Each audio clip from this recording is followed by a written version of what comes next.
Welcome back to In Their Boots. With us now as our guest this week, retired Green Beret, Jerry Cortinas. On the show again this week. Welcome to In Their Boots. Thank you, Jan. Thank you for having us. Or thank you for having myself. Unfortunately, my wife wasn't able to make it today due to the fact she took my eldest daughter to cheerleading practice today. And it was, Duty calls, huh? Definitely. I'm sorry. No, that's all right. I apologize for that. We'll have to get it all out of you then, Jerry. What's the most important thing that you feel you took away from the Winter Sports Clinic? Well, there's actually quite a lot I took out. It's actually a lot of energy that I took out. I don't want to sound so spiritual or anything or hippie. It's just there's just a lot of positive people out there that actually, coming back from deployment, as you should know, you think you come back and people really don't give a crap, but there is actually people out there that really do, and that really does. Strike a chord to a veteran or to a soldier or to a hardcore devil dog, excuse me. No, I definitely feel you on that. Since our crew left you there on the mountain, Jerry, you found a job. Can you talk about the work you're involved with now? Oh yes, definitely. I mean, it's a part-time job. It's not a full-time job. It's a part-time job. And what it entails is what we do is it's a lane scenarios.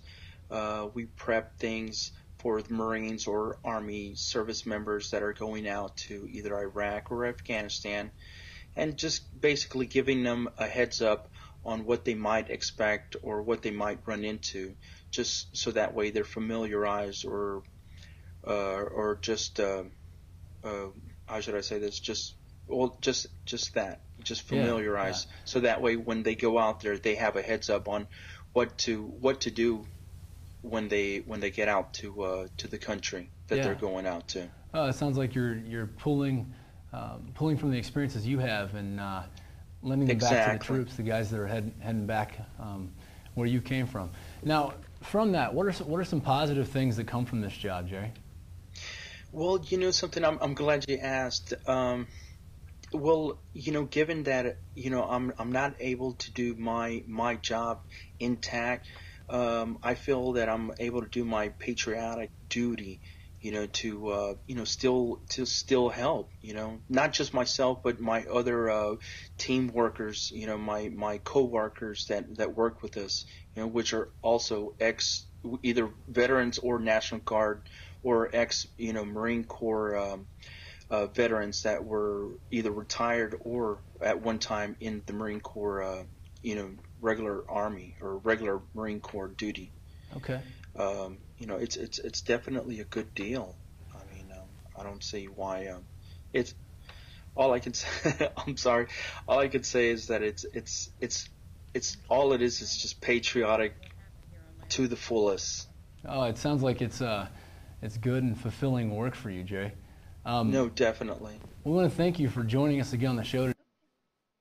Okay, thanks. Bye-bye. I want to thank you for your service, Jerry, and the sacrifices you made and the work you're doing now to not only lend other veterans the experiences that you've benefited from and help them as they step out on their own journey, but you also give them someone to look up to, someone who's conquered some adversity in their life. So I want to challenge you to keep that up. A lot of people are looking. I know I'm one of them.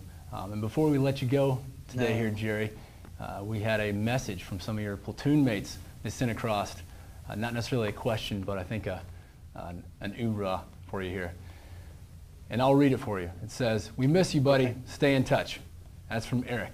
So that's from your platoon mates there on the East Coast. Okay.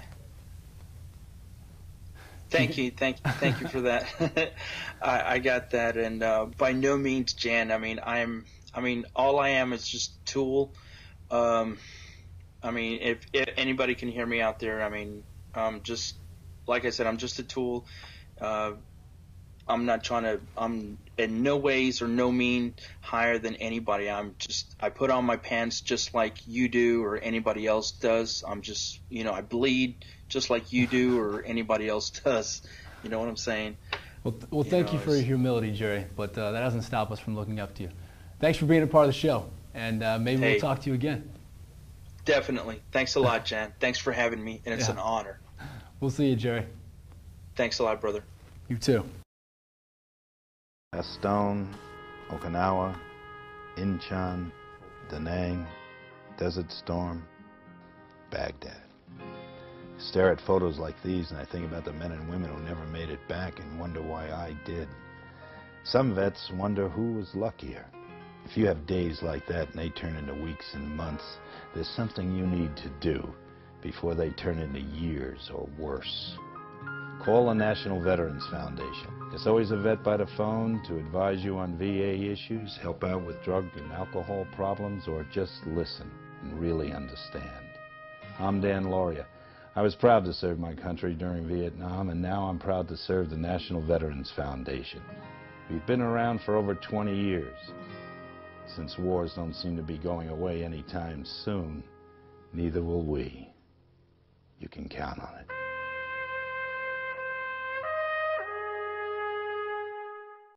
War happens, and we must be prepared. They are fought on different soils, and for very different reasons. Each generation has and must push through their own. Through the generations, the same loyal breed has served for what was right. So come and join your brothers and sisters. Veterans, log on and find your local post today.